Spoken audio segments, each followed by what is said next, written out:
അജബേറും തോഹറസൂലിൻ അഴകേറും കരളിൻ കഷ്ണം അഖിലാണ്ടം പാടക്കുവാൻ കാരണക്കാരൻ നബിയുടെ കൺമണിത്തേരേ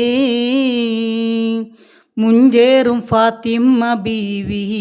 മുഹബ്ബത്തേറും അലിയാരെ പൂവി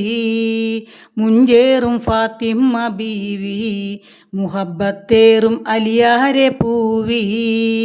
35 വയസ്സിൽ റബ്ബ് മുത്തായി കനിഞ്ഞുള്ള തേനെ 35 വയസ്സിൽ റബ്ബ് മുത്തായി കനിഞ്ഞുള്ള തേനെ അഹ്മദായ മുത്തുനൂറിൻ തിങ്കളായി പിറന്നു അഹ്ലുബൈത്തിനുമ്മയായി ആലമിൽ നിറഞ്ഞു അഹ്മദായ മുത്തുനൂറിൻ തിങ്കളായി പിറന്നു അഹ്ലുബൈത്തിനുമ്മയായി ആലമിൽ നിറഞ്ഞു അജബേറും തോഹറസൂലിൻ അഴകേറും കരളിൻ കഷ്ണം അഖിലാണ്ടം പാടക്കുവാൻ കാരണക്കാരൻ നബിയുടെ കൺമണിത്തേരേ.